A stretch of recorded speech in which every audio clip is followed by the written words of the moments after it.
tea sippers, and you know what time it is. I hope you have all of your crumpets together because it's time to dish tea. And you're dishing tea, darlings, with Big Meats.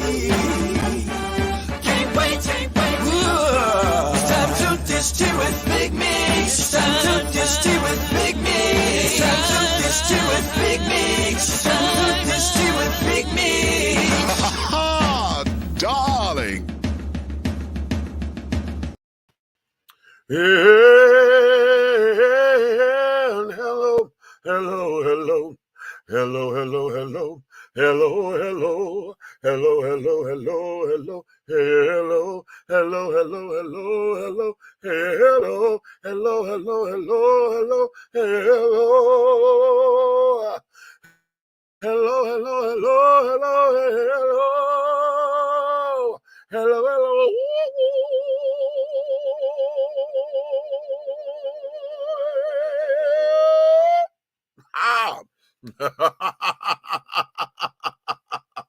What's going on to all of my tea sippers, my crumpet dunkers, honey, my tea brewers, my pot stirrers, and my tea leaf readers, honey. What's your tea? I know you have all of your crumpets together, my darling, because you know what time it is, honey. It's time to dish tea, and you are dishing tea, darlings, with Big Meats. What's happening, babies? What's happening? Listen, okay. Listen, okay. I got to get on with the show today and carry on. Y'all know usually me and the donut factory, honey. When I'm done, right? However, we have Chris Rock in town today at the fabulous Fox Theater here in Atlanta, Georgia. And the donut factory, honey, you know, where I am employed, you know, we just need the extra coverage and carrying on so we can make sure that the people don't come in and tear up the damn hotel. Okay? So I'm going to get through this because I got donut factory duties tonight and also tomorrow night, honey, after the show. So it's going to be that way. So, honey, yeah. But we're going to have a fabulous show nonetheless. So, honey, get all of your friends, honey. Get all your girlfriends, all your Judy friends, honey, your fly guys, you know, your road dogs, and this, that, and that. Come on up in. Y'all tell them to come on. Because we're going to have a good time. Oh, yes, we are. Come on in, sit my down this time. Okay. All right. My co-host, hopefully they're going to join us. I don't think Miss Nikki will because she's in Philly right now. She's in her hometown, and she's on assignment. Okay, so I'm not sure she's going to be able to pop in and carry it on, but she's on assignment, and if she has time, then yeah, we will get her in. Red is also doing something and carrying on, so hopefully he's going to be able to come on up in here and do some things with me. Okay. So, I titled today's show, baby, I put sugar on my grits, honey, not salt and pepper. Y'all hear me? I put sugar on my grits, baby. Butter and sugar on my grits. And not a whole lot. Not a whole lot. You know, just put enough in there just to taste it, to get it sweet. And here's the other thing. If I'm having pancakes or waffles or anything that requires syrup, and I have grits on the same plate, you don't put the sugar in with that, honey, because you got the sweetness from the syrup, and you sop the sugar up with the syrup and carrying on. Boom. Okay. I just want to make sure folks understand that because, you know, my diabetes is a family trait, honey. We're not trying to get up out of here that way, child. Okay. Okay. So.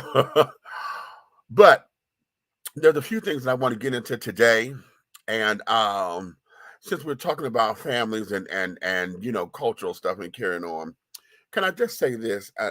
You know, as much as I love my people, as much as I love my people, I can't stand my motherfucking people at the same time. Okay? Much as I love black folks, child, I can't stand motherfucking black folks. Okay? Why am I sounding so harsh, you may ask? Well, darlings, let's get into it. Let me see. I got all over y'all over here. Hey, best hello I've heard lately. Really? Was that the best one? Well, thank you. Okay. I just got done making Lavinia slow jam flash drive, and I like raspberry jelly on my grits. Hi, what you say, girl? Okay. Hey, Road, what's going on? Okay, y'all come on up in here, but listen, we gonna talk for a half a second, because as much as I love my people, as much as I love black folks, like I said, I can't stand you motherfuckers at the same time. Okay, why? Let's go here. This past Wednesday, okay, what Wednesday's date? July 27th, 2022, here in Georgia. Okay. East Point, Georgia, honey, which I live in College Park. East Point is the next town up from me. Okay, these are those cities within Atlanta, okay? East Point, Georgia, honey, had their Wednesday wind down, correct? Now, what is the Wednesday wind down? That there is, you know, a town thing or whatever. You got vendors that carrying on food, drinks, all that. Just stuff for the city to do, honey. And they have, celebrity entertainment, local entertainment, and carrying on, blah, blah, blah. My sister was there. Okay? Miss, the Duchess of Soul. The Duchess of Soul was there. Miss Stephanie Mills. Okay? The Duchess was there. And I just so happened to, I had a phone call. One of my children, honey, said, listen, she's going to be here. And I was like, oh, no, honey. Okay, whatever the case may be. So I knew that I was going to be working. Okay. I knew that I was going to be working overnight and carrying on. So I'm like, okay, we're going to get into this, right? But I wanted to make sure that I was there. So whatever I had planned, I didn't do nothing, because I knew you're talking about a free concert and carrying on, given by the city. You got to get out there early, okay? Now, I could have had a hookup, okay? I could have had a hookup, but I did not follow through with it, okay? What I mean is this. I was told, listen, the tent gonna be out here. I worked with the people who was at the tent and carrying on. I said, okay, listen, I'm coming out here, blah, blah, blah, blah, blah. All right, but call me when you get there. I said, okay, fine. I text, it's 3 o'clock. Hey, I'm here. I'm parking in 2 minutes. Where are you parking? I'm here at the event. The thing don't start till 5.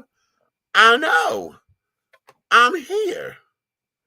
But instead of me going over to the tent, I have found my little spot, right? Planted my chair. Fuck it, I'm here. Not knowing the layout, because this is my first time here, so I don't know how the children are doing their thing, right? So the area that I wanted to sit in, honey, was marked off for the VIP, but I didn't know that the VIP was the same with the tent. I did not know that, because I don't know what's going on or whatever, but okay, fine. So we out here, and the people starting to come in and carrying on, and I'm okay, right, okay, you better do it, honey. Learn to respect the power of love. Feel good all over. Okay, feel the fire home. What you gonna do with my lover? You understand, okay? My baby mama. Okay. So it's filling up and carrying on and blah blah blah blah blah. So now I'm like, okay, they got the barricades out here. They done barricaded off sections, and all right, cool. Now, Stephanie was the headliner, okay? We had one of the local bands. I can't call the name of the band right now. I can't call the name of the band.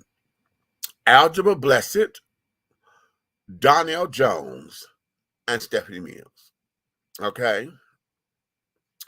Oh, it was street band. Somebody's street band. I'm going to say Saltwater Street. That's not. It'll come to me. So I'm like, okay, cool, right? I've never seen Donnell Jones live. Algebra, I know she's a local artist here, and she's starting to blow up or whatever. I said, okay, let me get into her, see what she's about. That heifer there. Okay, okay. I made me go Google and go on YouTube and get some shit because I like what I heard. I'm like, okay, this girl is rough. And I knew Michael Baisden used to promote her a lot, right? When she first came onto the scene, Michael Baisden promoted her a lot. She's done a lot of his cruises and carrying on and blah, blah, blah. All right. Donnell Jones. Okay. I was not impressed with his live vocals. Okay. I wasn't. He had a DJ playing to tracks. What you say, Ro? Algebra is the bomb. Yes, she is. Girl, listen, I just got into her, baby. I'm gonna have to go get her entire catalog here. And I'm like, okay, cute, right? Cute. And like I said, the children are coming in. They filtering, right? They filtering. We done got it together. Now,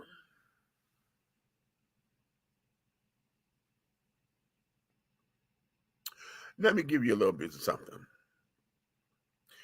If you are going out here to the concert and you got your girlfriends and your crew, right, waiting on you, and y'all say, listen, we're going to go here. You say, bitch, I got to work. But y'all go out there, get the spot. And I come, if they say bring a chair, give your hookup the chair so they can go hook the damn area up. I got so tired of these bitches coming up in here. Now listen, this tickled me, honey. I could get this. Folks done bought their little beach towels and whatever, they take the sleeve that the chair come in and they make it and throw it out on the ground, like they gonna sit out on the beach or something, right? I've come to discover, honey, that meant that they mark off their area because they saving space for somebody. Oh, I'm new to this outside shit like that because, I don't carry chairs a lot of times. I had one in my car. I just don't usually carry a lot of chairs and carrying on. So, this particular part of the culture I'm still new to, right? All right. So now we done got there. It's early. The sun is still high.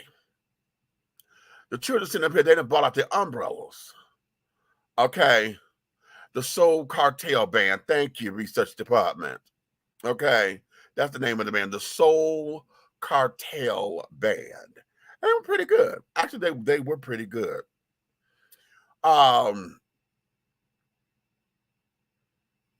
So you got the umbrella, and instead of you having the umbrella down, like Captain America's shield on his back or whatever. Oh no, honey. Y'all holding the bitch like this. So can't nobody see over the goddamn umbrella. Algebra up there on the damn stage, she done bought out a dude named Anthony David, right? Because they did a couple of duets and stuff. I can't see him. I'm ducking, looking up under the goddamn umbrella because I don't know the man. I'm like, okay, let me see who he looked like or what he looked like or whatever. Bitch, two bitches in front of me, honey. Didn't give a fuck about nobody. I said, okay, black folks. Oh, all right. Then, of course, the concert is going on. You done found your little spot. Why in the hell can't you keep your ass still? Huh? Why is it the same folks kept getting up, moving, going to get this, going to get that? Didn't they let you bring in the damn bag? They let you bring the bag in, honey, because they checked all of it. You had to go through the metal detector with the police officers to carry on. They checked your bag, make sure you had no weapons or nothing. They let you bring the shit in, okay? As long as it wasn't, ridiculous, and you couldn't bring alcohol with you. Why the hell you moving? You knew it was hot when you sat your black ass down there. Oh, this heat is too much for me. We're going to go on the other side. You knew that when you sat your ass down. You knew that coming out there. That sun was high beam at 3, 4 o'clock. The concert didn't start the damn 5.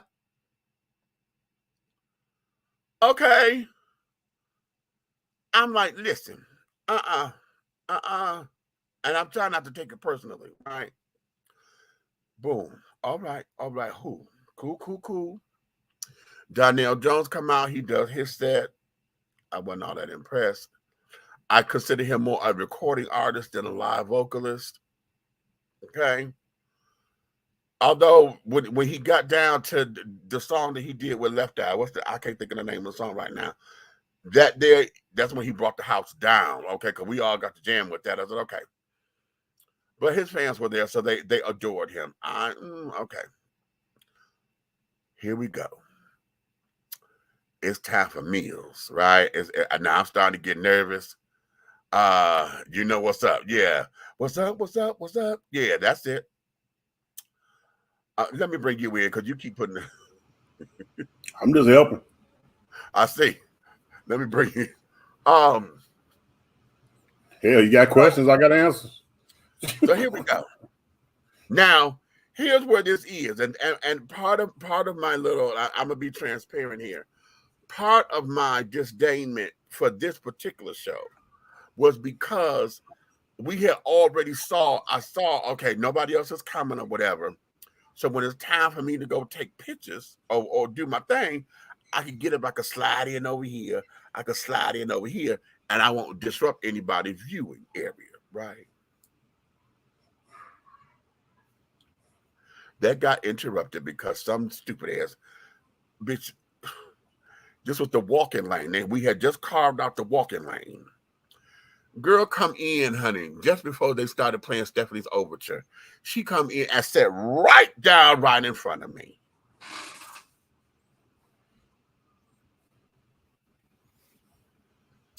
We all told her, girl, this is the walking lane, honey. This is the walking lane. Oh, they're going to make me move? I said, sweetheart, they are walking in this area. They're going to be in your way. Okay, you're not going to have a healthy time. But if you want to sit there, honey, that's your prerogative. She set her ass right there. Yeah. She set her ass right there, directly in front of me. Now, praise the Lord that she didn't have no umbrella. But now the sun is starting to go down a little bit. So, it's setting. So it's behind us. So it's not so high. So thank God that the children in front of us took their umbrellas and put them down. Fabulous. Now, those who had the handheld ones, and then those who had the ones that attached to the goddamn chair. Yeah. So now, here we go. There's one particular dude, honey.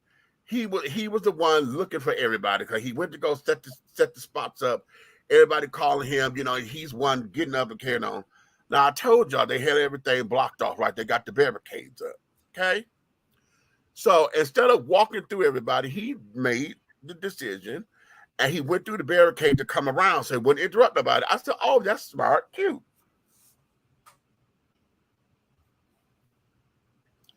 He went and got 2 bitches. Here, 2 big girls. Why? Number one, when they came, they went, and I thought he was going to sit them up front where he was. They didn't feel like walking no more. What the hell they do? They took their chairs, unfolded their chairs, and put them on the other side of the goddamn barricade. Now, let me tell you where they were. Y'all know, have y'all ever been to a concert? I don't care. Y'all sat somewhere where they had the sound stage, where the man is doing all the controls for the lights and the sound system and this, that, and the other. Well, they had a separate staging area out there for that. Okay? That's what that's why it was barricaded off. Why these bitches took their chairs and put it right there in the walkway. So now the workers can't walk around to do what they need to do. They got to climb over the stage to get around them.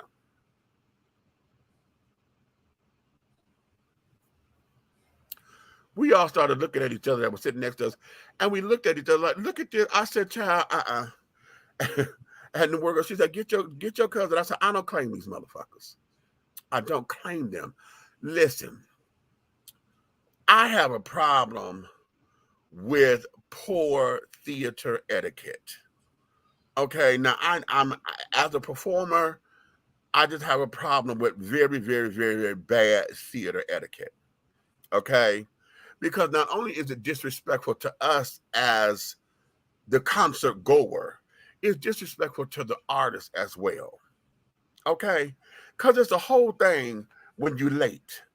It's a whole nother thing when you late and you trying to set up your shit because you at an outdoor concert or whatever. So now you got to unfold the chair. You done bought tables. I meant to ask her where she got the table from, because you know they got little portable little tables that go with the chairs. Oh, I was like, oh, that was the cutest little thing. So all right, now you got to unpack this. One child bought a cooler.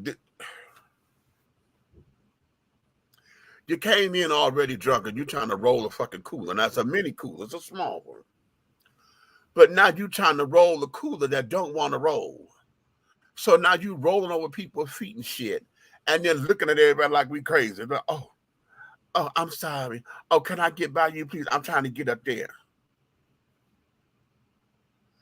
You knew you wanted to sit your ass up there at 5 o'clock. Why in the hell wasn't you here? CPT. Yeah, I get real tired of that, okay? If y'all going out to these damn concerts and carrying on that's outside and you know they're free and you need someone to hold your spot, if y'all bringing chairs, give your chair to the child and say, listen, hold my spot. I'm going to give you the chair so that way I ain't got to come bumping into nobody when I'm coming through. Okay? I'm going to tell you something else that tickles me. Everybody who come cutting through, now you see the stuff on the ground and carrying on. So now you're trying not to step on the towel. You so busy trying to I knew you was going to say that. I knew you was going to say that because people step on your blankets. They'll be walking across your towels. You ever been just at a place like that, you sitting there and you had your little snack plate and somebody's foot just walk right across? Nick. Woo, black people. Sit your ass down. If you come into the damn show, get there early. And let me tell y'all, stop pimping those who get there to save your spot. Because you lazy bitches that didn't want to get up to because you didn't want to deal with the sun. No, you get to sit right where the fuck you at, honey, at home. You don't pimp me. I got me out here burning in the damn sun, and then you get to come up and just get to enjoy the show. That ain't cool. That ain't cool at all. That ain't cool. No. No. Okay? So that's my soapbox with that theater etiquette, honey. Get your asses there early, not on time, because on time is late. Get there early so you can have time to get up and get your drinks and this, that, and the other, blah, blah, blah, blah, blah. See, let me tell you, in the theater, I always try to get an aisle seat because I'm tall and I'm big. And I know somebody is going to come late and want to get into a damn chair. If I'm in the center of the aisle and you trying to get around me, I'm going to block the shit out of everybody behind me trying to get up to let you in. Okay? And I'm one who's very mindful of that. Okay? I don't go unless I can sit in the orchestra pen. Yes, that pit, baby. Yes, If I could God. sit in the orchestra pit, or I could sit on the very end seat. Yeah. But I like to sit on the very end front row seat. Uh-huh. Uh-huh.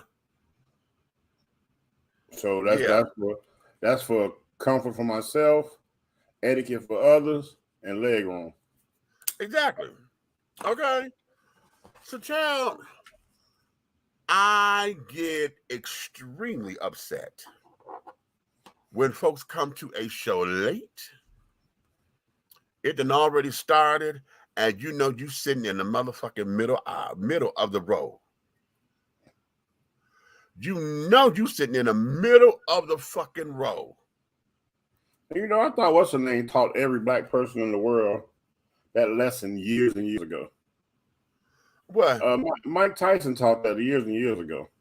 Oh yeah, yeah. You don't come late because you just paid $400 or Oh my $500 for a God. ticket, and you walk in and you crawl across people, and then as soon as you sit down, you be like, all right, bing, bing, world champion. Yeah, you just screwed. Yeah.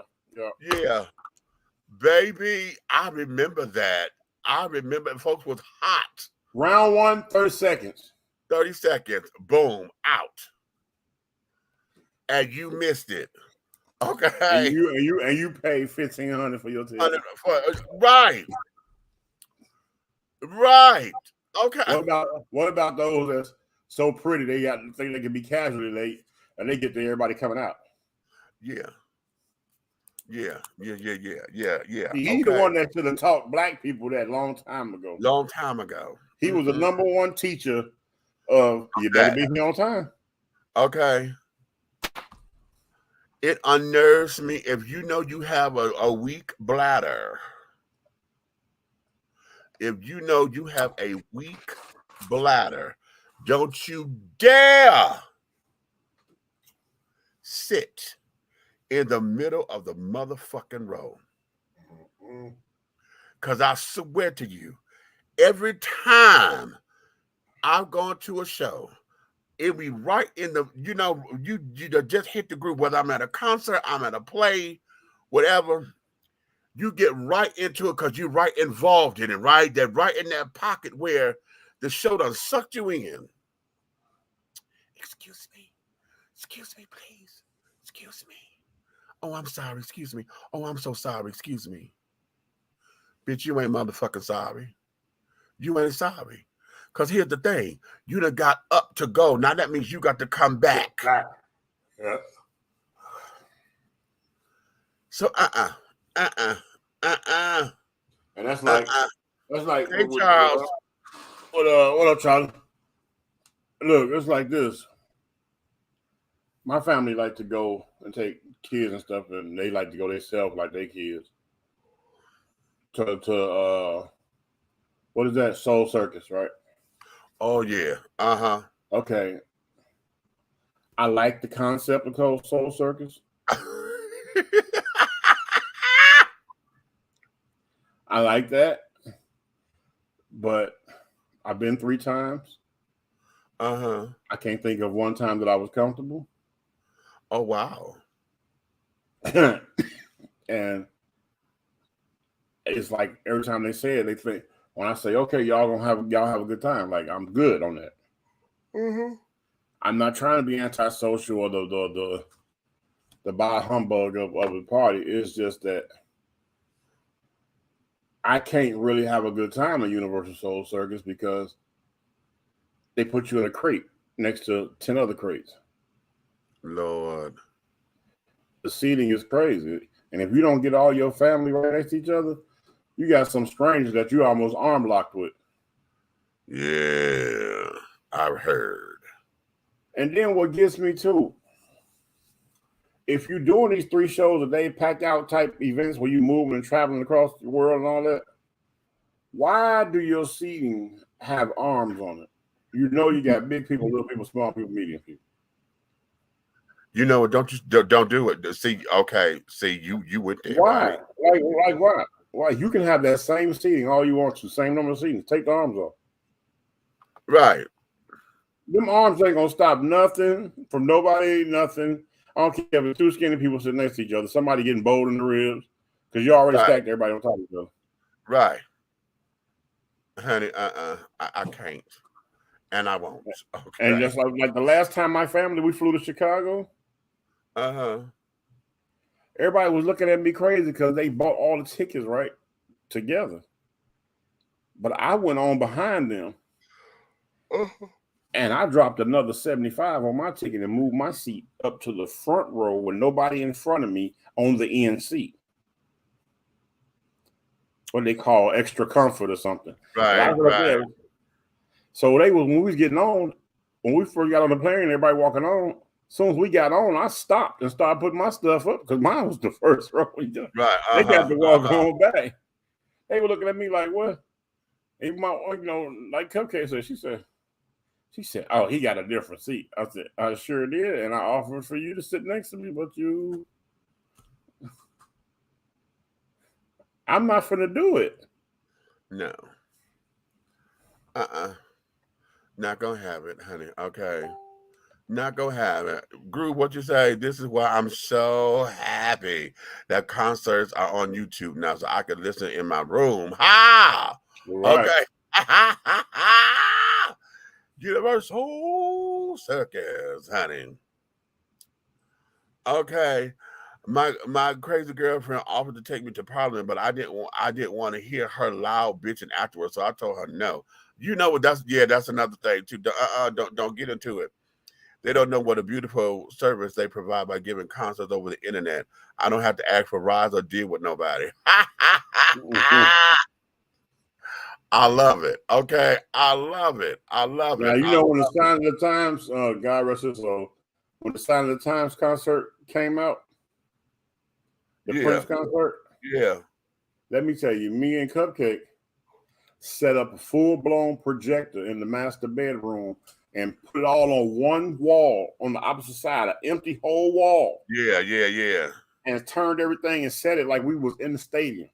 And put everything on surround sound. It was like we was sitting up. It was like we was sitting up on stage. When that man pointed, it was like he was pointing at us.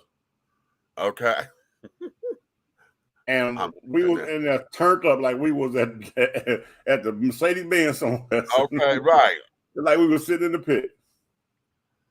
I had a really good time looking at my sister. I got into my zone. I wasn't trying to. No, I always get into my zone, but at that point, I knew I had to go to work afterwards, so I got into my zone, and it was that way. So, theater etiquette, honey, get your asses there on time. Early is on time is late, and late, honey, is unacceptable because they need to let those ushers be like, no, y'all can't come up in here like that. Okay.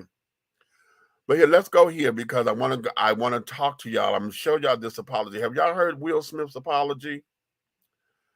Have y'all heard it yet? You know, he just dropped today. And carrying on. And you know, I heard about it on The View. In fact, that they came out of commercial break and said, oh, this just in. So let me play this and we're going to get into this.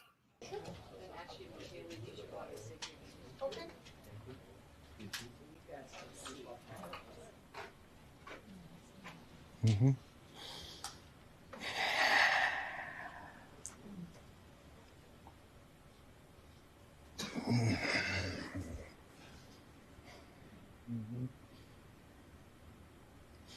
Why didn't you apologize to Chris in your acceptance speech? I was fogged out by that point. It's all fuzzy. I've reached out to Chris, and the message that came back is that he's not ready to talk, and when he is, he will reach out. So I will say to you, Chris, I apologize to you. My behavior was unacceptable, and I'm here whenever you're ready to talk. I want to apologize to Chris's mother. I saw an interview that Chris's mother did. And, you know, that was one of the things about that moment. I just didn't realize, and, you know, I wasn't thinking, but how many people got hurt in that moment. So I want to apologize to Chris's mother. I want to apologize to Chris's family, specifically Tony Rock. You know, we had a great relationship. You know, Tony Rock was my man. This is probably irreparable. I spent the last 3 months replaying and understanding the nuances and the complexities of what happened in that moment. And I'm not going to try to unpack all of that right now, but I can say to all of you, there is no part of me that thinks that was the right way to behave in that moment. There's no part of me that thinks that's the optimal way to handle a feeling of disrespect or insults. After Jada rolled her eyes, did she tell you to do something? No. It's like, you know, I made a choice on my own, from my own experiences, from my history with Chris. Jada had nothing to do with it. I'm sorry, babe. I'm going to say sorry to my kids and my family for the heat that I brought on all of us. To all my fellow nominees, you know, this is a community. It's like I won because you voted for me. And it really breaks my heart to have stolen and tarnished your moment. I can still see Questlove's eyes. You know, it happened on Questlove's award, and you know, it's like I'm sorry really isn't sufficient. What would you say to the people who looked up to you before the slap, or people who expressed that you let them down? So there's two things. One, disappointing people is my central trauma. I hate when I let people down. So it hurts. It hurts me psychologically and emotionally to know I didn't live up to people's image and impression of me. And the work I'm trying to do is I am deeply remorseful, and I'm trying to be remorseful without being ashamed of myself, right? I'm human, and I made a mistake, and I'm trying not to think of myself as a piece of shit. So I would say to those people, I know it was confusing. I know it was shocking. But I promise you, I am deeply devoted and committed to putting light and love and joy into the world. And, you know, if you hang on, I promise we'll be able to be friends again.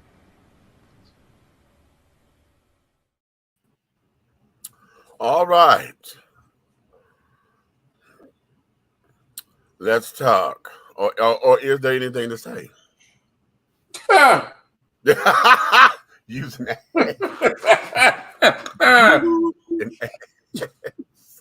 And you know it. You know what? No, I know. You ain't gonna laugh at that. You ain't gonna laugh. Ain't gonna laugh. And you'll get no.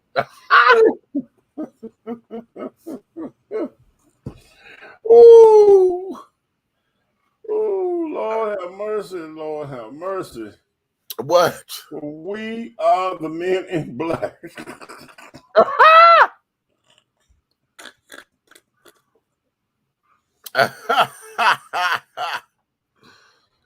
Hey, look here. Jada, before I changed my life, I was really curious. And I still want to know what you got going on. Well, did you win the hula hoop contest 4 years in a row consecutively? I mean, what is going on? Stupid. I just want to know. I don't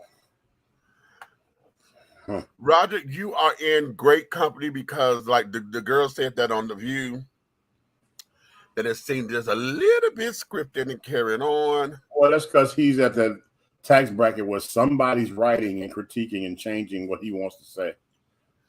Well, okay. Hey, Will, this sounds good, but let me give you the political correct spin. Okay. So we gave it the political correct spin on it. You know, back then when they used to do the thing and the Reagans was up there, right? Right. And he used to be like, well, it's like back in the day when I used to be on Bonzo, and they say, no, you explain everything along with your wife. And you say, well, you know, Nancy, everything that we do seems to be all civilly correct, and it's for the people, by the people. Yeah. Okay, see, that's because somebody rewrote it. Okay. Trying to say what he was saying in a way that doesn't affect others, but it's too late. Okay. He already done slapped the shit out of America, bro. What is wrong with you?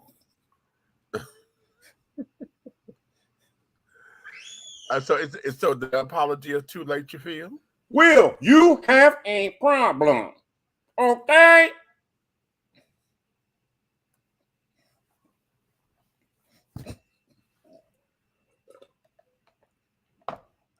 I ain't looking at your crazy ass. And the famous words of Forrest, that's all I have to say about that. I ain't looking at you. Here. Well, for me, here it is. Here, for me, it's like, okay, as I'm listening to him, okay, it has a choppy feel to me because it seems as though, like trying to find the right words to say. It does feel like this is edited because he was answering questions, that folks had, and it comes in with him just starting with that one particular question. There was no setup to this outside of what they had printed, before the video started. So I want to see this. I want to see this in its entirety, and to see what it is. Roger, you said there was no feeling in it. I think that it was. I think he was holding back so that he wasn't breaking down trying to cry. Because there has been, and here's where it is for me. The whole idea of him saying, I got, this is what I got to work on, and I'm working on this and this, that, and the other. I bought his book. I haven't read it yet, but I've heard everybody say who read the book, that a lot of his triggers or a lot of what his will-isms is him trying to be a people pleaser and this, that, and the other. And with that, when he said, I'm trying not to be ashamed and I'm trying not to look at myself like a piece of shit. Okay. And then you're going to raise your motherfucking pinky. You know what? You ain't, I ain't looking at you. No, you ain't. No, you ain't. No, the fuck you ain't. No, you ain't, minister.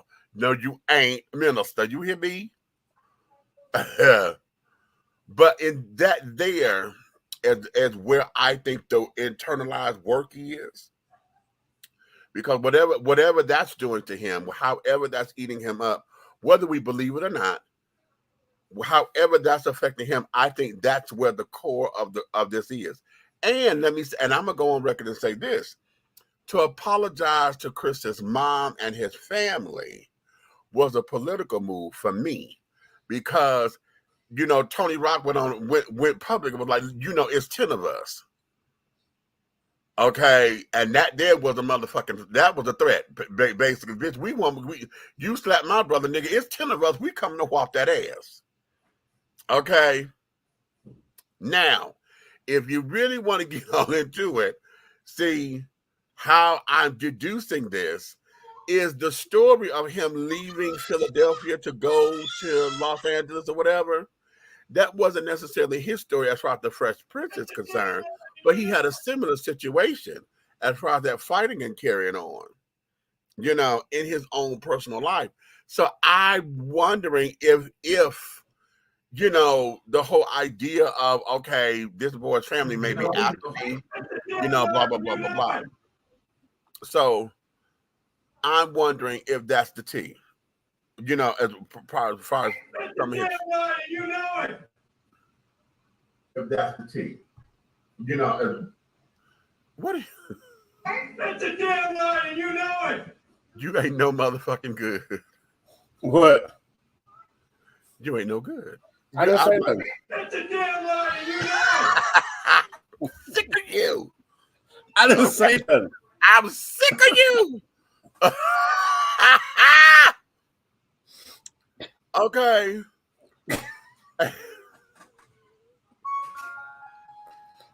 No. So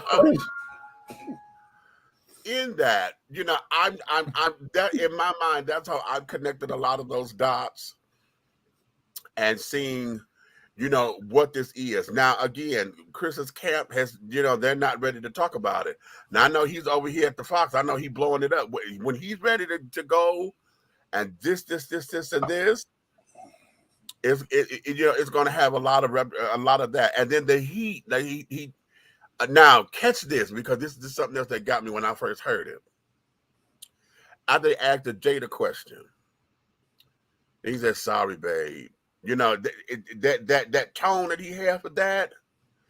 Then it went to, let me apologize to my family for the heat that I brought down on my family. Okay, because now you done heard all of the noise. You know, you heard it about Red Table Talk, how Jada got you out here looking all this, and I got tired of it. I'm like, no, remember, he was the one that brought her to the table. So they had this discussion already. Y'all were the ones who weren't ready for it. Okay. But again, all of that and him still trying to apologize to her, whatever this is, the love that he has for her, and whatever this relationship is, I think that there is part of this tandem that they have and all of that. Go ahead. This ain't nobody but damn DC. If you come across any bachelorette parties looking for a male stripper, hit me up. I'm back out here doing my thing. You so goddamn stupid. DC, I'm not dealing with you. That's a damn lie, and you know it. Doing my thing. You so goddamn stupid. Okay. I'm not dealing with you today. You understand? Do you understand? But in any event, Sharon, that that's how I'm seeing that. Okay, this is a good first step in carrying on. And for him to come out of this and carry on, because now he got to get back into the world, and you got to make amends. You got to take your accountability, and you got to have your responsibility in all of this. Got to come out, because you got to get back to work sooner or later. Okay. No. No. He ain't got to do no dance. He ain't got to do his dance. He is not the pet. No, he is not the marionette or the puppet. Don't do that. Don't you do that. That relationship is part of his issues that he needs to see a counselor about. Interesting. Okay. Gerald, what's going on, darling? Hello. Okay. Okay. Wait, what'd you say, Princess? I'm gonna turn the volume down every time Red gets stupid. Okay. So, Princess, you don't have to be so mean to me, baby. In that's what I'm hearing and carrying on. That, you know, there's just a work to be done, and I'm hoping that when Chris is ready to talk, that particular thing, that none of that goes public until after whatever wrinkles are or whatever crazy glue they got to use, if anything, until after they sit up here and did whatever, then they do a united front. But no, they need to have a couple of them. They need to have a moment or two where they can call each other a bunch of motherfuckers and get to the root. They can sit down there and say, my brother ready to whoop your ass, and they need to have that talk. Okay. And then once they're able to say, okay, it's squashed or whatever they need to do to squash it, then come to the public. But like he said, another thing, the relationship between he and Tony Rock, he said that's irreparable, irreparable. Okay. Ain't nobody gonna want to be fucking. No, stay away from me. Keep me at a distance. But he got enough of a fan base and enough people in Hollywood or whatever that will embrace him and carry on once it's over. But he's got to take that strong step in that accountability realm.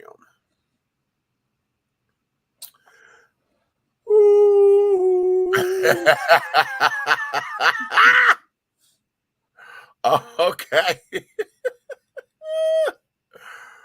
All right. Listen. Chris, I'm sorry. Jada, I'm sorry. August, I'm sorry. I'm sorry all year. I'm sorry all year. Will has been brainwashed by his wife and his inner circle. Brainwashed? Why you say brainwashed? Flush that out. Ain't nobody fucking brainwashed. Hell, listen, it ain't no damn brainwashing. You either pussy whooped or you are in a position to where you have let your love for somebody else overshadow who you are. Your need for one to be perfect, not having he talks about his dad, but he also talks about that his dad was very abusive and carrying on with his mom and this, that, and the other. So their relationship was rocky. And I know very early on they were talking about them making the vow and saying that divorce was not an option. So come hell or high water, honey, they could live in separate places, but they were never going to get a divorce. And I think that's a promise that they can't keep or can't live up to. You know what I think? I think that Will had all the supersonic thoughts of his life running around with Jazzy Jeff as a young man. Uh-huh. And then when he started to mature, when his money started to mature, that's when the Jada thing started to gel. Okay. And then when they did get to that building block of intimacy in their life, Jada was trained. Mm-hmm. You feel me? Okay. Jada had that thug loving, so she know what the business is. Right. And that's probably, he's so messed up because look at all the things they were able to do promiscuous-wise in their marriage. Right.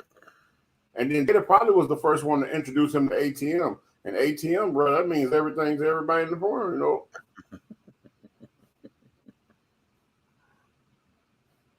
Okay. For all those who don't know what ATM is, look it up under your porn. But yeah, just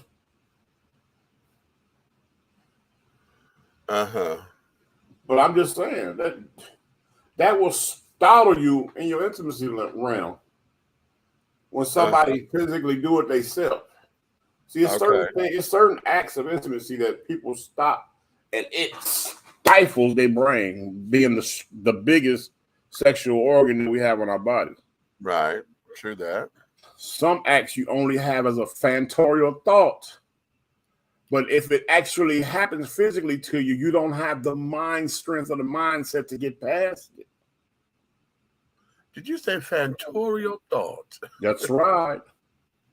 That's just a phantorial thought. Yeah, that's right. That's right. It's an extraordinary atmosphere. Some fantasies are meant to be just that.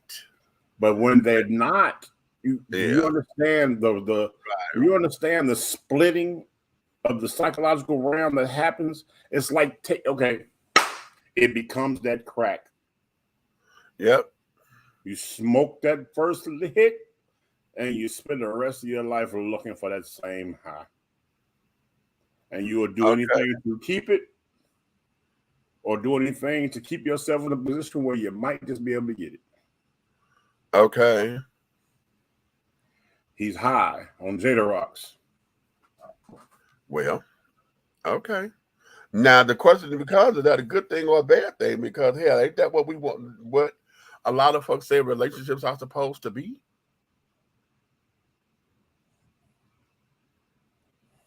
So, you know, that there is the thought.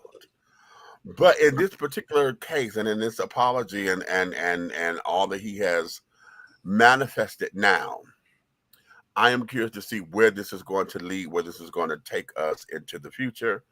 And now here's the other thing with this. I really hope that, and I know I'm saying this, in vain, but I know that the media and entertainment news is going to run with this, and this apology now is about to be the talk for about the next month, until we get something from Chris Rock's people, and they're gonna get all the other celebrities to weigh in on it. And what you think about what he's saying, and it's just gonna become something. And I'm like, listen, this is a good first step.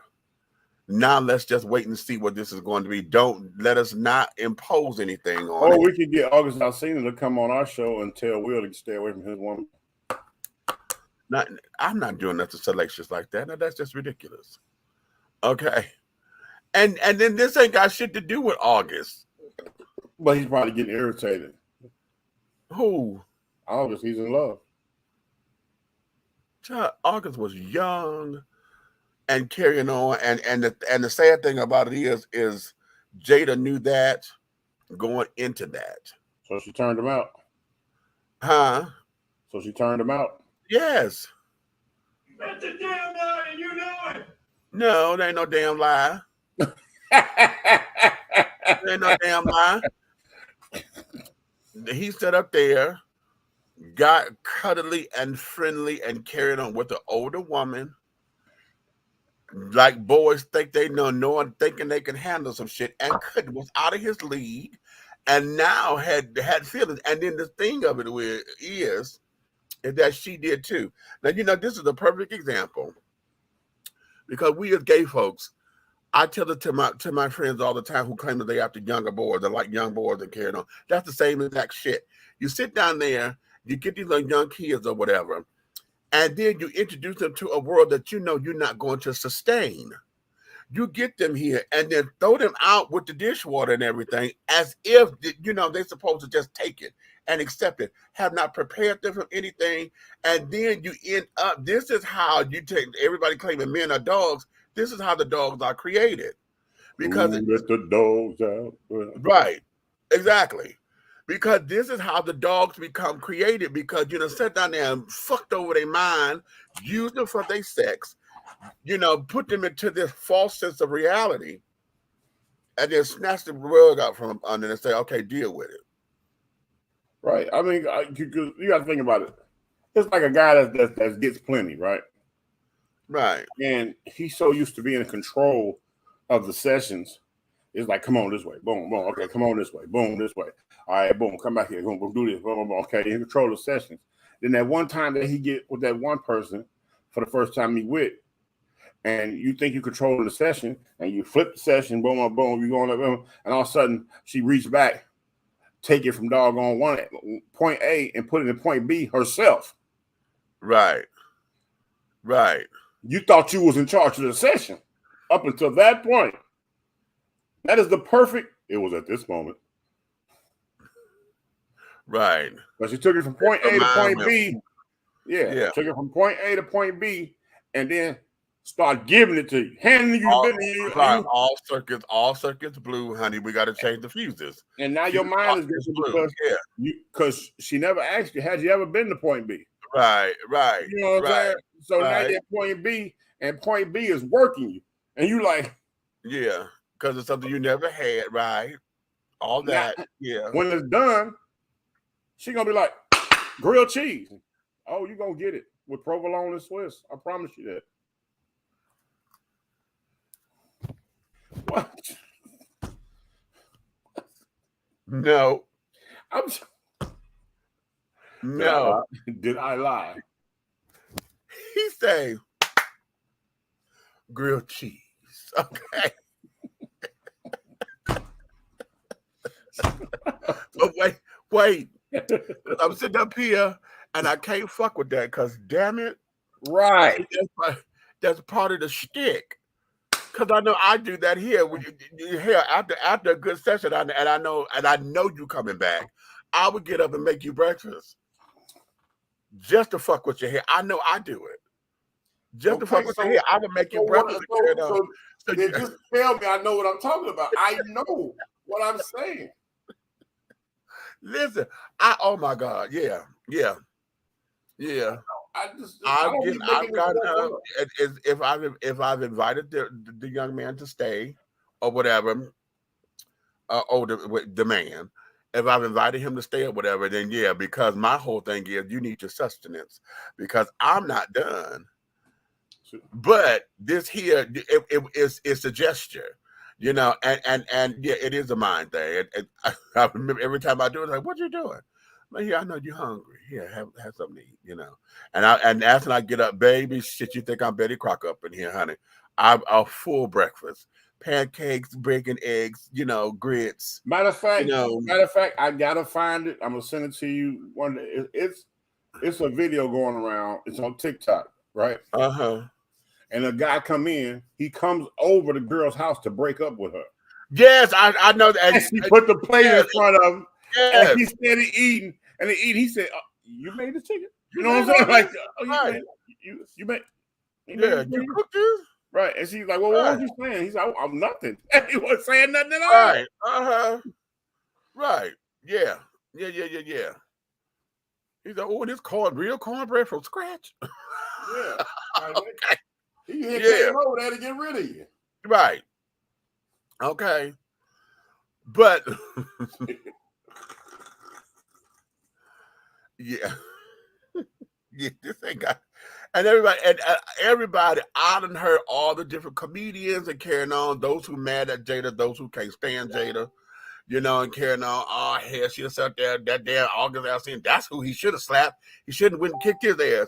And I said, y'all missed that part in the damn thing where he said, honey, he was going to. They had a conversation. Okay. They had that conversation, honey. He was going to go put a whooping on that. Okay. But I don't know. To me, I'm gonna be honest. In my opinion, yeah, Will got a little too much money to be letting the right hand know what the left hand doing. Okay. I wouldn't say that. I wouldn't even get a reaction. Paparazzi would be so frustrated with me, and I'd be like, "Hey, how you doing today?" I'd be smiling and like everything is okay. I wouldn't. Nothing. I wouldn't just have nothing to say about nothing. Like nothing negative. You can ask me about August. You can ask me about Jay. You can ask me about whatever. You can come back. I won't never have nothing.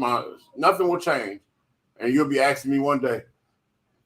You heard about August falling off the mountain over there when he was skiing? No. What do you mean? Right. Okay.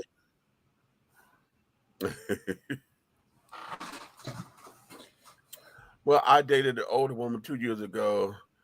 She did teach me how to get free compression socks. You know what? I'm gonna beat your ass, DC. I'm gonna whoop your ass. That boy say he dumb. He's dumb. Okay, they're talking about something that's wrong. Oh, that guy's funny as all out there. Okay. Wait a minute. Come on. That's the thing with open and transparent because that's what the kids are doing, in my opinion. Oh, okay. Well, perhaps they are, but you know, here's the thing about their kids, and a lot of people get on about how they raising their kids and this, that, and the other. They're very untraditional parents. And remember, honey, Jada got her mama there, so you know her mama. Y'all see that from the Red Table Talk. There's been many times Miss Grammy said there said, "No, I don't approve of this." you know, and you can hear it in her tone. She's like, but these are your kids, and I'm a step back because I didn't do right as a mother because I was addicted to the drugs and carrying on. You know what I'm saying? So she letting them experiment and carrying on at what's working for them and how they raise their kids. A lot of us who are just regular everyday citizens who are not in public life or whatever, will cast judgment on how they're raising their kids because all we see them as is people with money and folks who are sitting up there just allowing their kids to do this, and this. We don't know what kind of discipline they have, how they discipline their children or whatever, because we ain't there. Okay, they don't talk about that neither. You know how they had to whoop somebody's ass and carry on. They've talked about how they've gotten upset with each other and carrying on. They've allowed their children to be very expressive and things of that nature. Just like Will said, it hurt his feelings when Will went up and cut all her goddamn hair off because she was tired of doing it. I whipped my hair back and forth. She said, okay, Daddy, I'm tired. I don't want to do this anymore. And they had bookings. He like, no, we got bookings. You got shows to do. And we can't just say you're tired. No, this is what you signed up for. And she went upstairs and shaved her motherfucking head. Okay. There was no hair to whip back and forth. Okay.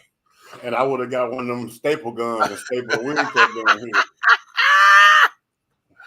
So he said that was something that he had to learn, you know, because again, hold on. in trying, Hold on. Go ahead. Keep talking. Okay. In trying to organize the household and this, that, and the other. No, wait a minute, I ain't gonna do that. I'm a solo. He muted his mic. I'm a solo versus taking him out.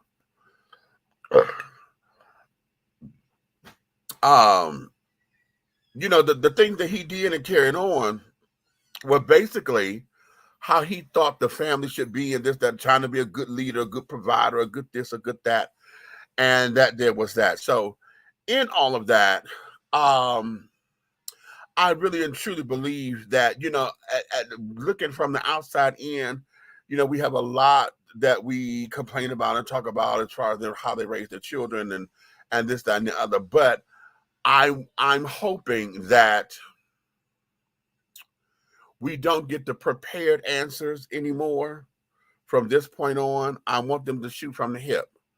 I want the from the hip answers. I want the not so perfect answers. I want you to stumble over your words and carry on or get caught up in the thought. And now I'm trying to say this and get frustrated because you can't get the words out right. That's what I want to see. I want to see that. Don't just give me all of the, you know, the fluff, because now we're trying to do damage control. You know what I'm saying? And things. But this is a good first step.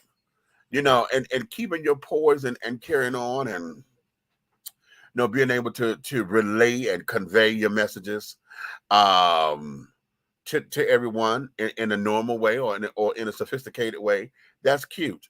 But in something like this, and especially when you say that you're trying to keep yourself from breaking down and your self-analysis, your self-analysis is that you see yourself as a piece of shit, but you're not ready to live up to it or see, you know, you don't want to go public with that. I'm trying not to think of myself as a piece of shit, he says. You know, I don't want to be ashamed of myself, but you already are. See, I want y'all to hear that. See, you already are. You don't want to have that energy manifest and take root in your core. That's what this is. That's why he's in therapy, because that will send him into a dark place. I don't, you know, so that's what this is. So we have the prepared answers, and we have, you know, the whole, yes, you know, the kumbaya, you know, I'm ready for us, you know, please just give me a minute and I guarantee you, you know, I can make this right and we can all be friends again and this, that, and that. And catch those words. We can all be friends again.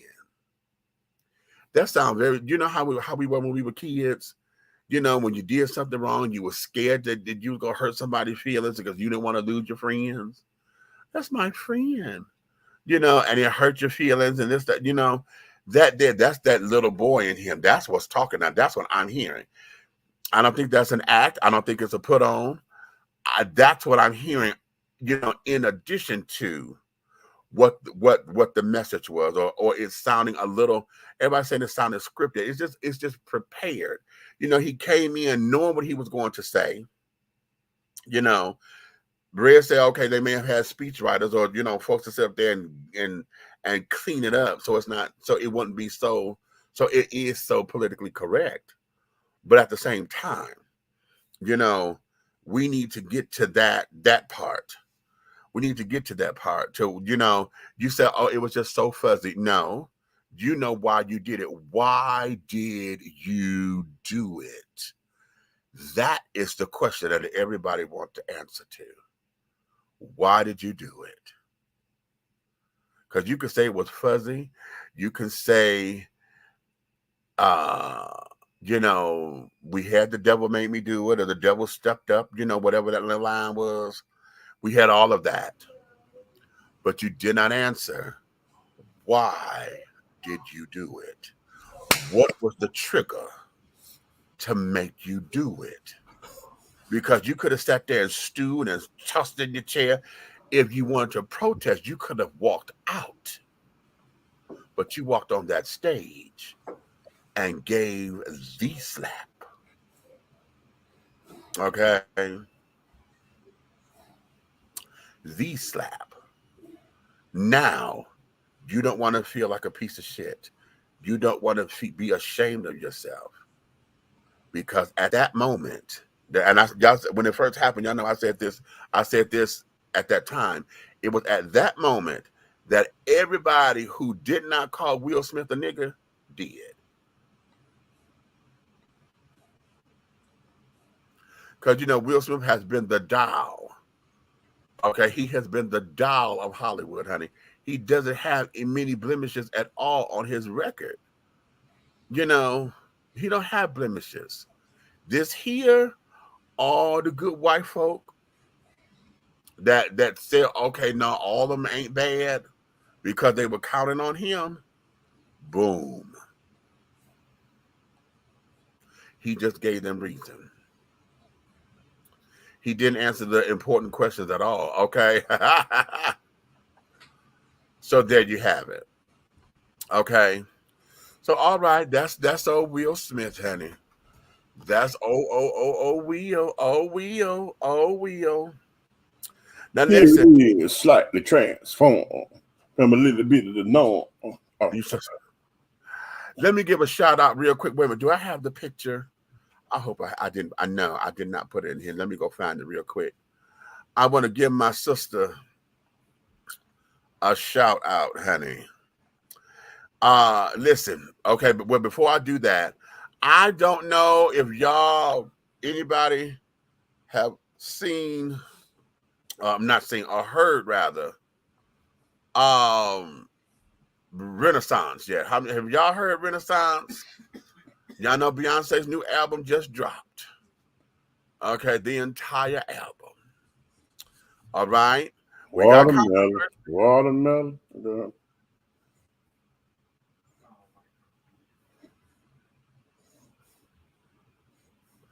He said watermelon. Usually we say pineapples. Okay. Eggplant.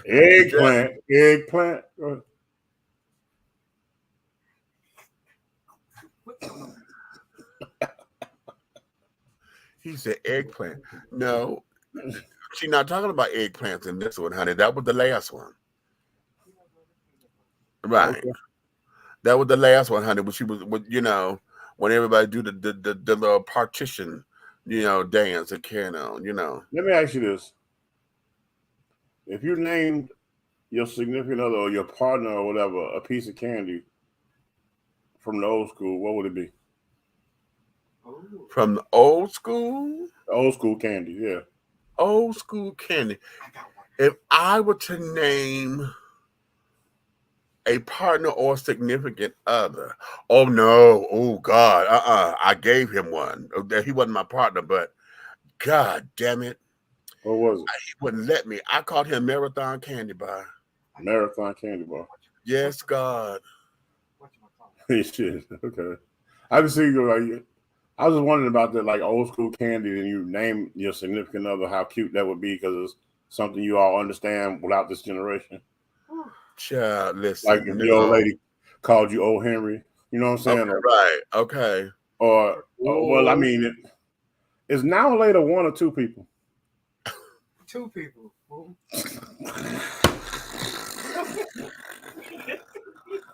I mean, kind of It's food. now or later. You're talking about that.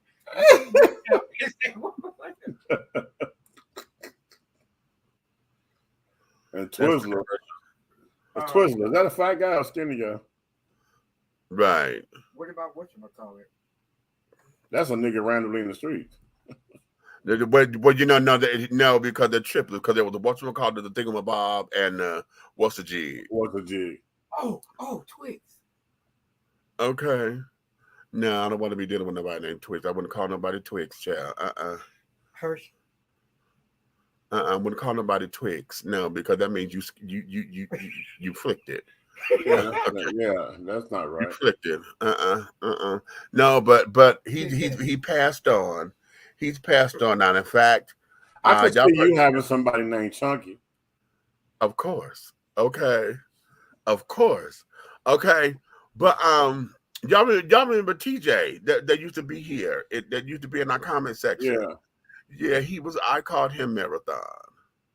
Okay. Marathon. Yeah, and there's a specific reason. God bless. I would like a woman to call me Charleston Chew. Not the Charleston Chew. Ooh. Yeah. Or be excited about my Boston baked beans. What about Mr. Goodbar? No, I cream. What about Goodbar? Mr. Goodbar, yeah, that was always a good. Everybody was always using it. Oh, Mr. Goodbar, honey. Oh, that parrot. Yeah. Sure. I got one for you, Lemonhead. Oh. Yeah, I got one for you, Grapefruit. Okay. A Boston baked bean, honey. Oh, okay. Boston baked beans, honey. Call me Red Hots. Okay. There we go. You know what? He been putting this question up in here. I got one for cupcakes. Do you like gum? Do you like gum? I got one. I says you like Big Red. Oh, you Big Red like the gum. No, you can't chew nothing this hard, Charles. Listen. I ain't got no teeth. But wait, there's somebody just do a Polygrip commercial. No, don't do it, because shit, you're not here. I'm trying to get this grill together, Chad. I'll be one of them. Okay. No, but then you know, every now and again, honey. Miss Rita said, "Release the trade, honey." But no, honey. You know, there was a couple of folks that were jawbreakers. Okay. Wow. There were a couple of folks that were jawbreakers. Well, they did have some gum out back then called Big Blow. Yeah. Yeah. I could name a couple of females that. Yeah, but and then of course the Tootsie Roll. You know what? Every time I hear that name, I know about the candy, okay, but I laugh because it was a movie I saw where it was somebody was like Tootsie Roll, Jailhouse Coochie or whatever, and they did the whole drop to the ground, the dead drop. Okay. And every time I hear somebody say that candy name, I think about that movie. We got on this. I want to give a shout out to my sister, honey. Who? Miss T.S. Madison. Uh-oh. I've got to give her a shout out for two reasons. Because number one, I'm about to share with y'all something that she shared. Okay. Y'all know she's very transparent and stuff about her transitioning. All right. Well, I got one for you. Nut Regis. Who was the dancer right there? This is before her transition, and this is her currently. Wow, that picture looked like a dancer from the 80s. Scoop and scrap. Okay. You dance for what's that, Father MC or somebody? That's her. currently and prior to transitioning. And she's gone public, you know, and carrying on. Hey, could you imagine if that was your home? You What? know what get me with those situations is when the people have lost touch and they looking for their homeboy, but they looking for that for other picture. Yeah, yeah. They searching all over the world for the other picture.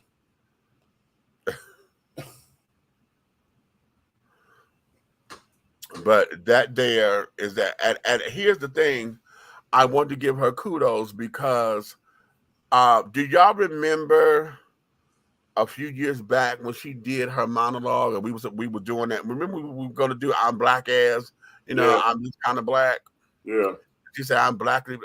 Well, honey, if y'all go to Beyonce's new album, the track is called Cozy, and Beyonce has sampled that in that track. Oh yeah, my sister, honey, sister is doing her thing. She went up She on has got some corn. sister said up there. She went up on Instagram, and she said I had to keep this under wraps for a long time, y'all. I couldn't tell y'all what was going on, but now it's here. And yeah, and the track is called Cozy. I would play it here, but I can't because of course they're ding me and Right. carrying on. Okay. But y'all go check it out because yeah, my sister done sat down there and she doing her thing. I'm so proud of her and her being a Renaissance woman that she is, you know, and recreating herself, reinventing herself, and showing the girls a new way of living and carrying on because you know, just because she comes from a porn past and was out there on the streets and she created a business and had her own porn company at the time, she reinvented herself again. And you know, now she's mainstream and don't have to rely on that anymore. She come out of sex work and now she's mainstream. And I'm very, very, very, very proud of her. T.S. Madison. I'm very proud of her. And I just want to give her the flowers and care. We haven't met face to face yet. We've been, you know, she's been on our show, but not the televised version. I've been over there with her and carrying on YouTube on morning Maddie in the morning. So we've been here. We just have not been in the same company. But I just want to give her flowers and carrying on because I'm telling you, the girl is doing her thing. She is doing her thing. And to get the Queen Bee, you know, we will all sit up there praising Big Frida because Frida was the one that opened up that door. Okay. And Beyonce got Big Frida together. And now to have T.S. Madison and Big Frida on this same album, bitch, is over. It is over and over again. Okay, what the congrats to, yes, congrats, Maddie. Okay, congrats. Okay. Hugh, what's going on, baby? What you know no good over there? Come on up in here, Storm. Hey, y'all, I'm here. What's up? What's up? What's up? I'm tired as hell, but I'm here. What we talking about? I was like, oh shit, I got enough time to get on my own damn show. Okay. What else, stranger danger? Just man, working. You guys know we love a production. Baby, a pageant is something that's totally different in my world, but I'm loving it. I'm learning and I'm loving it. Uh-huh. I'm supposed to be like front of the house manager, but I can't do that till the day of. Right. So therefore, I've been helping with everything where we've been in charge of the girls. Me and Cole been in charge of the girls. So it's been a lot. We just came back from a dinner at City Hall. Y'all see, I already got on a nightgown, honey. I came in this motherfucker kicking off heels and every damn thing, okay? Heels, everything. But it's a good experience. You know, one thing I wanna plug this because from what we see on TV, and Meet, you probably know better, but like if we see something on TV about a pageant, yeah, in my mind, it's always the girls are always catty and all kinds of stuff. No. We are celebrating us in every way. Do you understand me? Mm-hmm. They have to learn this.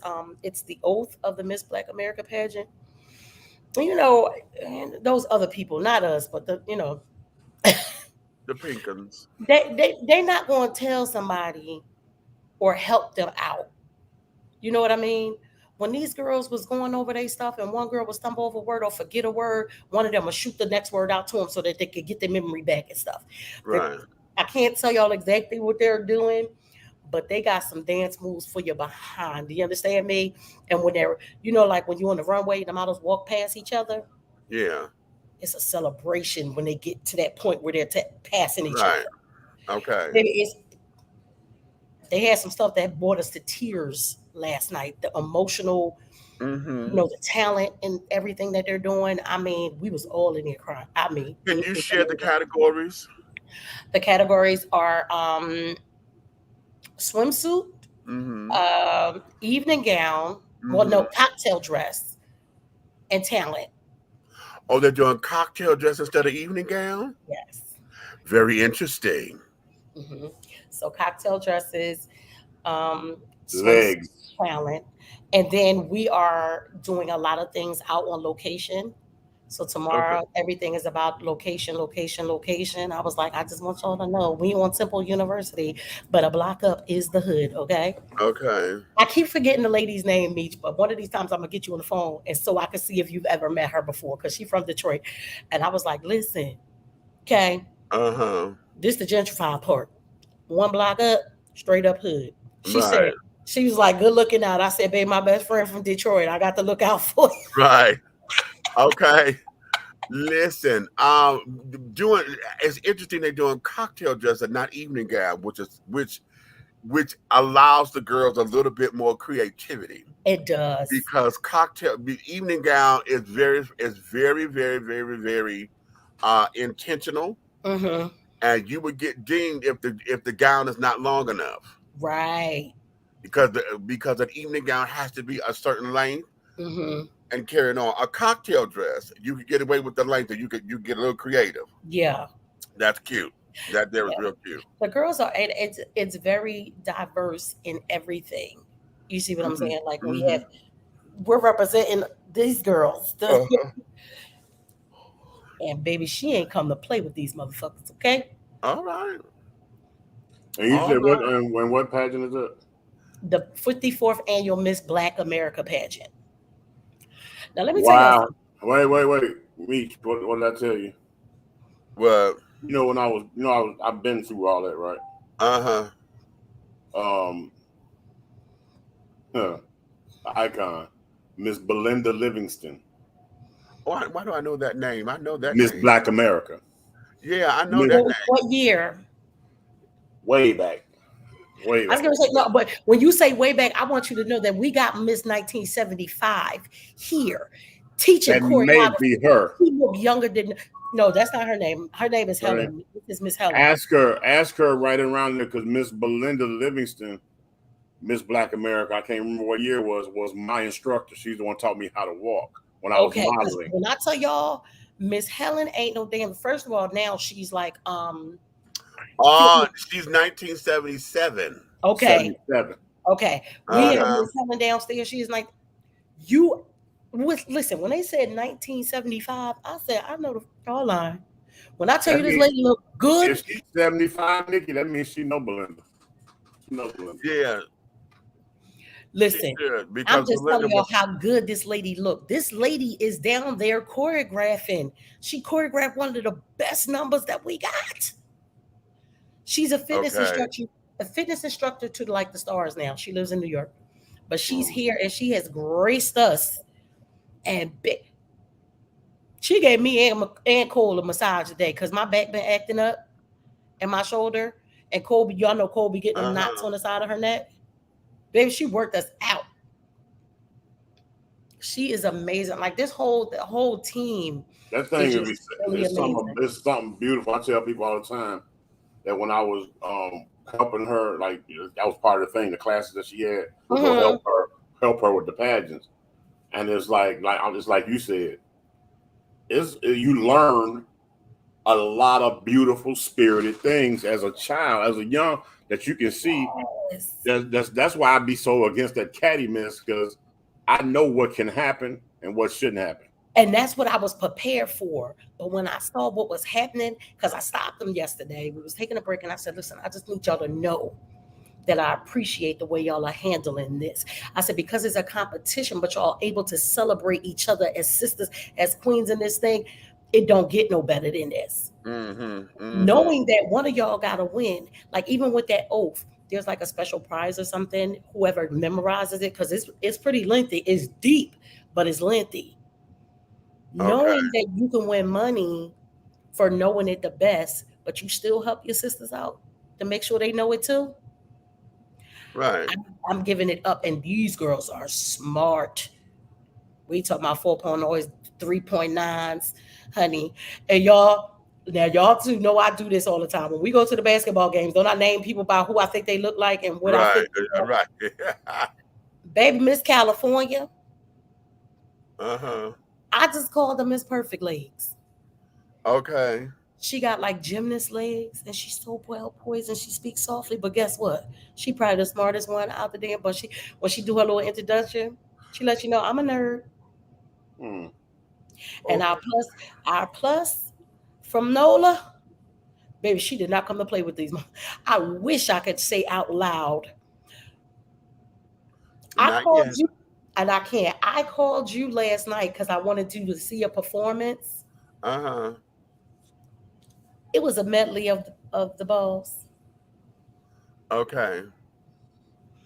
So Okay. I was trying to get you informed. I said, "Oh, go turn the laptop around. Turn the laptop around. We got to show Uncle Beach. We got to show Uncle Beach." But you ain't answer. Damn it. I was And probably you know what? It was a thing she taught us called the dot dance. The what dance? It was a dot dance that Belinda taught us back then, and everybody had these different colored dots, and it was kind of it was an Afrocentric dance, and it was paying homage to the black woman, and it was like I was helping her with. I can remember all this stuff, man. That's something serious right there. You are experiencing something that's Yeah. serious. Miss Belinda Livingston was Miss Chicago Black America. She was the Chicago representative back in 1977. Okay. Yeah. We got that African thing on lock too. When I tell y'all, and see, the thing is, because I can't say what I really want to say because it's not aired. Hey, it's not going to be aired until Black History Month. Hey, brother. So we can't really say too much. But like you said, the experience is beautiful, and I'm hoping next year I'll have my own team. So it'll be these three. Okay. It's more than likely that I'll have my own team next year. So it will be three the hard way getting this thing right. Okay. And I'm familiar with, well, I've done local pageants and stuff. Okay. Hell, I've run them. We've had our Right. own. So, but now as far as running them and carrying on, we didn't have the extravagance of choreography and stuff. But I know a lot of those girls, because this is a national pageant. Right. And that's different than the locals. This is a national. Yeah. So you have all the representatives from that had a preliminary there. So in order to make this a show, that's what they're selling, the show of it versus just all the categories. And baby, and they have so many obligations. Like we just came back from the dinner at City Hall, but they had to come right back, change out of all those. Oh God. They came back, had to get out of those gowns and go put on their workout stuff because they was right back at practice. They just got ready to practice right before I got on. And then we have the other extra dancers that will be on the stage. They down there rehearsing right now, which means our choreographers, with the exception of Miss Helen, because Miss Helen had to come to the dinner for us since she came back as Miss 75. But with that exception, our other choreographers didn't go with us. They was here working. Okay. And they still working. Well, they don't play no games. And it's so much fun because it's the production, like we know how we had to stick to time schedules and stuff like that. So that part of it I know, but I didn't know all the ins and outs and the beauty of what this pageant is for us. So I'm so So we're gonna be out on location all day. I think we supposed to leave at 9. So they gotta get up, go over, we're gonna go over some stuff, then we gotta leave out. Then I think we got 4 different locations tomorrow. Okay. So the food is catered. Oh, lovely, lovely, lovely, Uh, lovely. bringing these girls stuff that ain't good for them. I had to have a whole talk with her. I was like, they are dancing for hours at a time, walking for hours at a time. Can you please bring them some a little bit more nutritionist food, please? You're bringing pizza and pasta. They don't want that. They got get fitted for. Oh, yeah, they got to get fitted for gowns. Okay, no, they don't need to be cramping up. So tonight he actually catered the dinner that we had. So he did make sure everything was grilled. So he had us grilled shrimp, grilled salmon. By the time I got finished doing all the stuff that we needed to do, by the time we got over there, it was just regular salad left. But that was good because the salad was amazing. Okay. You know what, DC? I'm gonna block you. What he do? What he done said? What the hell he say? Oh Lord! I'm gonna beat his ass. I was second runner up in the Sweaty Palms Deacons pageant. DC, I miss you. I miss you, DC. But you know what? I'm Something is wrong Okay. with that fool. yeah, wrong. So All day wrong. they have us put up in like the temple dorms. So I think these Okay. are the senior dorms. So I'm in this room. It has like 2 beds and a lot of space, and it's nice. And then there's a whole nother room on the other side. Cole has her own room. I have my own room, and we have our own bathrooms in there. It's like a little apartment. It's bigger than the efficiency because it has a Okay. living room, it has a kitchen, 2 bathrooms, 2 bedrooms. So it's like a senior dorm. It's cute. Okay. I forgot it was a dorm, so we ain't no TV. So I've been watching TV on my laptop, but it's fine because I'll be tired as hell by the time I come in here, and I'm I can watch sure. it long. So the Okay. experience has been good. The experience is Okay. good. Well, speaking of, that's a cute segue. Okay. We want to go into. I was giving T.S. Madison her flowers. I heard. And I want to give Billy Porter his. What he do? What's new? Right now on Amazon Prime. Mm-hmm. It just started today. I want y'all to go and check out Anything's Possible. It's a new movie that Billy Porter directed. Oh. Okay. Okay. And it is a true coming of age story. Okay. Dealing with a 17-year-old trans woman, honey, who is coming into her own. Okay. All right. And I'm telling you, the movie is shot really cutely. He made some wonderful, wonderful choices with his directing style. You could tell he's Broadway, okay, and things of that nature, and from musical theater, because some of the background choreography and stuff to heighten the scene is very Broadway-ish, and I'm like, okay, but it works. It works for me. His cinematography is absolutely. I'm gonna try to watch at least some of it tonight. Then. Absolutely. Oh my. He got a little camp in here too. There's a couple of areas, honey, that's real campy and things of that nature. To speak to us as gay children, honey, because it that's just how we do. But it's a really good, solid movie. Yeah. Oh, did you like that? Yeah. I love the mural of himself he put in the film. Yeah, I did too. Oh, okay. I definitely. Which was sickening. I said, okay, bitch, you did that. Okay. Did y'all watch the Wakanda trailer? You know what? Let's go here. Okay, let's do it. I just saw one of the trailers, and I happened to see it because actually, it was the teaser. Okay. It wasn't the official trailer. I think it was the official teaser. Okay. Well, here we go. Because the right honorable, okay, Joe Brown. Oh, jeez. Is on his damn bandwagon. Okay. Wait a minute, what you say, child? All in all, I would say like you would, Bix, that the movie was cute. Yeah. Come on, hey. Come on. Okay, was it cute? Okay, but it is. It's cute. It's cute.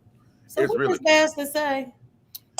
Well, he is still on this thing about Hollywood taking and destroying the idea of the man by propagating this fantasy that women are the warriors and carrying on. And he We do says know something. that there are warrior tribes of women and they are historical.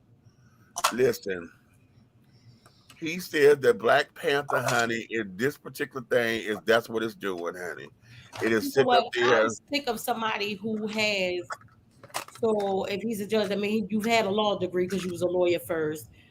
You supposed to be so smart and to say something like that. Now you're putting down the women that they are representing who were the real warriors. And the woman stood up there and asked him about, Viola Davis's movie coming out. Oh, saw the thing for that too, baby. Sickening. So he's sitting up there saying another, he this came out of his mouth. He said the women of Wakanda need to go and start having babies and start raising warriors. Well, if he look at the teaser, he'll see somebody having baby in water. Well, he on his little thing, but here's the part that I thought was very interesting, That man need help. and I put this in the comment section on that particular video. I said, "Wait, did I miss something?" I thought he said that he did not watch Black Panther. Then how the fuck he know? But while you sitting up here giving all kinds of intricacies and how the movie did this and and at this part they did this, and when they did this is all fallacy and carrying on and blah blah blah blah blah. And when you look at it, there's actually which Black Panther are we talking? Because you got the Black Panther who stood up there, he's the Black Panther because they gave him these psychedelic drugs, and you had his father who was the original Black Panther. Then you had the father's brother who was a Black Panther. Then you had Killmonger who put on the Black Panther. I said, you know what? I don't think he all the way there. We have all these incarnations. I don't think he all We the have way all right. these incarnations. Now you all have to understand that a man of my stature has to sit back and come up with my own analogy to what I deem to be reality. That you didn't know. And what you don't understand is this Wakanda is definitely a sexist, fascist type of videography. Yeah, that's what he's saying. Yeah. And what you don't seem to get is until women learn their right space in life, then they will seem to understand that barefoot and pregnant is what they're good for. It's all about masculinity and the woman knowing her place. And that's damn it. That's that. Yeah. That's it. Yeah. Something is wrong with. They keep on talking about Wendy ain't all the way there. Something wrong with Brown. Something wrong with him. Ain't nothing wrong with Brown. Brown just grew up. You know what? This started off real cute. Y'all need to go to Amazon Prime and watch a documentary called Tune Up. It's the story of my trans nephew who was a top-notch diesel mechanic. Who is this? Because they That's don't have a DC. name. That's DC. Are you sure? Oh, okay. You play too much, dumbass. No, wait a minute. That I don't know when he played or not. I need to be in him because he likes to set up for the okie dokie carried on. But right. My spirit is saying that may be a little fallacy there. Okay. Not a fallacy. Okay. If I'm not mistaken, in the comments, T'Challa's sister later became the Black Panther. So if Joe Brown did his research, he would know that he is really on some macho BS. Yeah, this is true. And the girl, who he talking with, she says that, But yeah, he sat down there and he said, okay, well, yeah, but he's still on this whole thing of the men never followed the women into battle. So, bada boom. Yeah. Yep, and he wears a dress to work. All right, next. Okay, so that'd be that. But yeah, but pulling this back over to Billy Porter, y'all go check out Anything's Possible. It is streaming now on Amazon Prime. Anything's Possible. Okay. If y'all missed my Big Meech moment, honey, about the last episode of P Valley, I'm going to encourage y'all to go and listen to that. You know, I gave some things that I hope we all consider as we await for the next episode. We are now, today is Friday. Yesterday, honey, the new episodes of All the Queen's Men dropped, and I haven't watched them yet. So,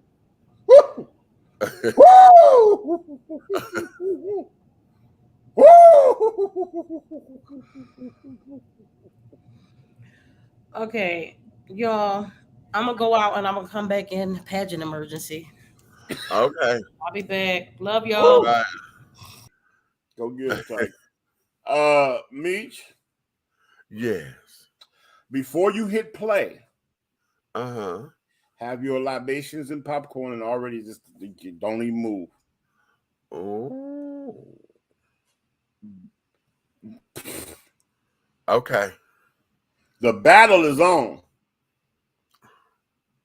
You saw P Valley. Okay. The battle is on. Wait a minute. I may need a towel or something too, honey. Okay. You said, I can only give you one hint to your statement. You said a mouthful.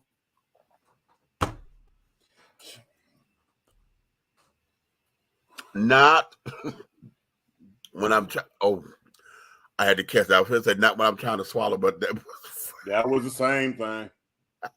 oh, Hey, bruh. uh, Bruh, I was like,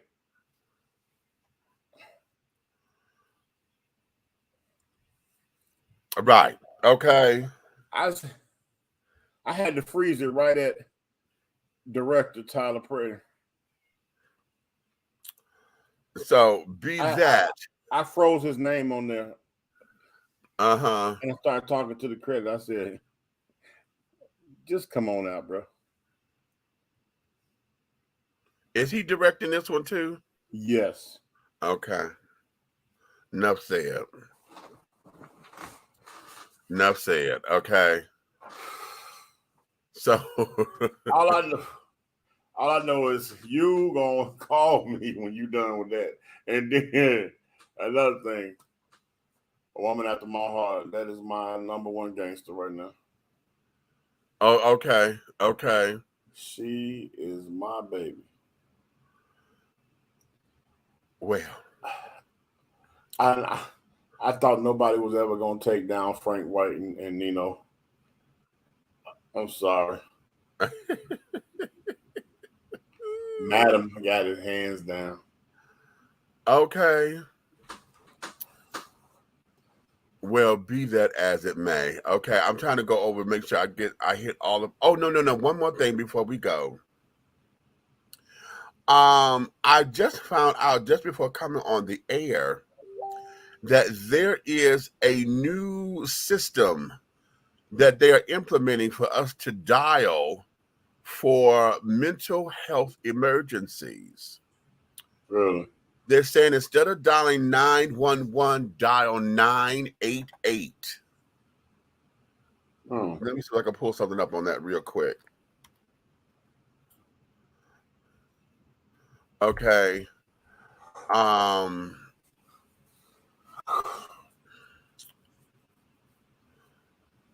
Yes, and on this is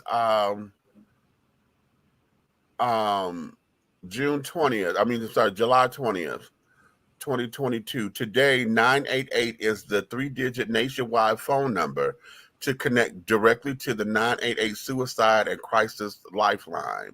By calling or texting 988, you'll connect with mental health professionals with the 988 Suicide and Crisis Lifeline, formerly known as the National Suicide Prevention Hotline.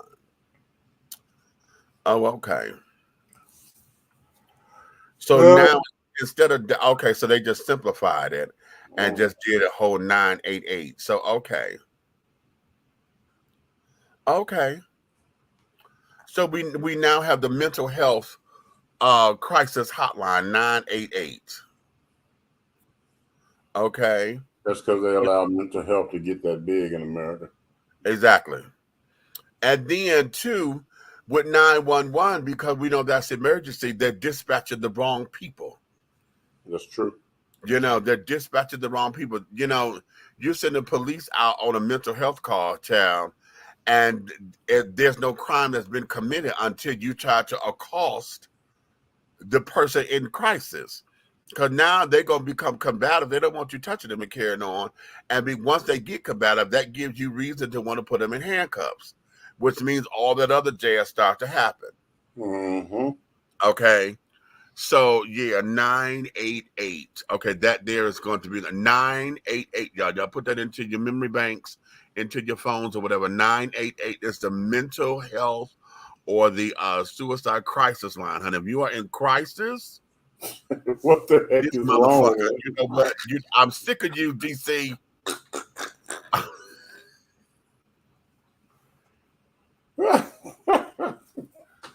And it ain't weed, man, honey. It's 800 June bug. Shit. Or reefer. REEFAH.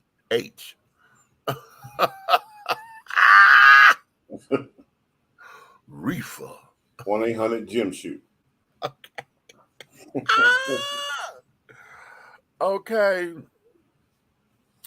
So yeah, so that there is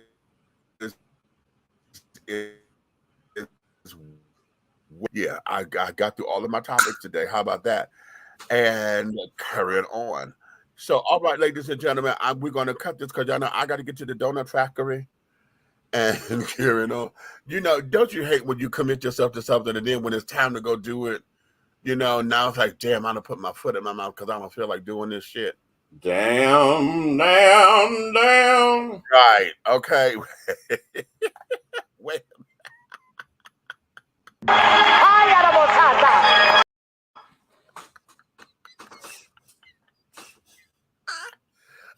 She tickled me one more time. One more time.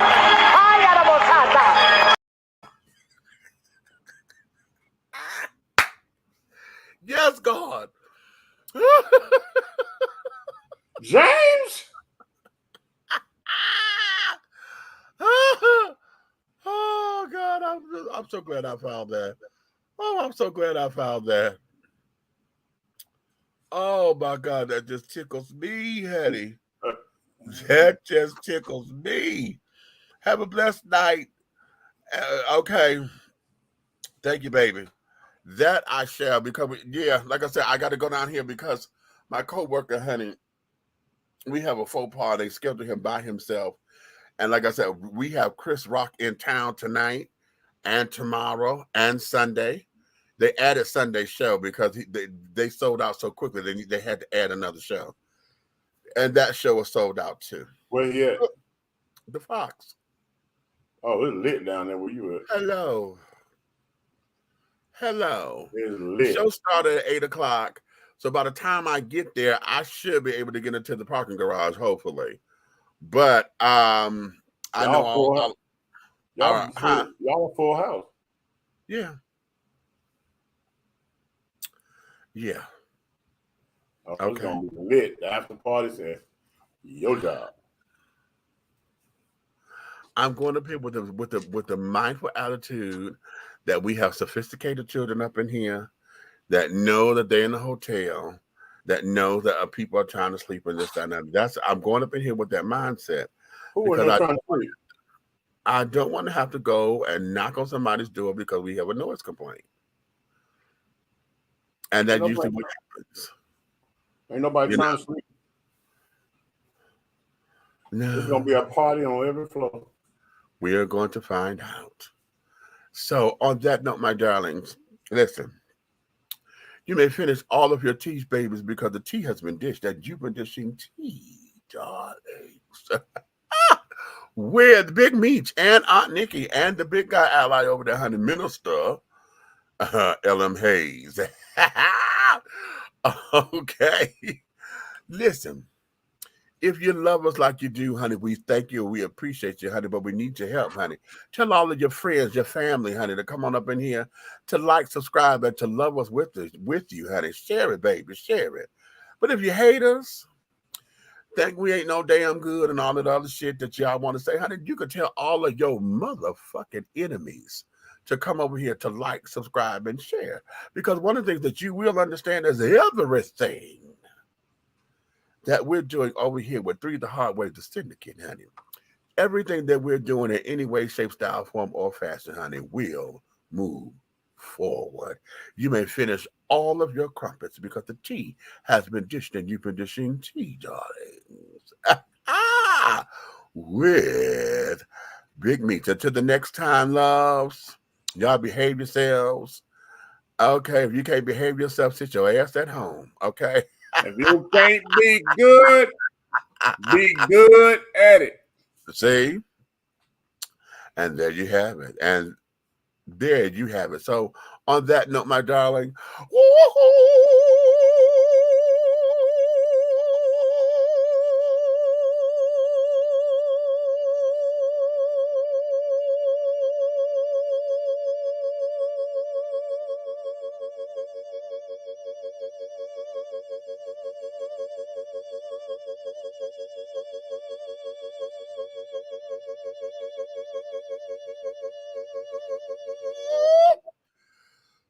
just gotta breathe and sing.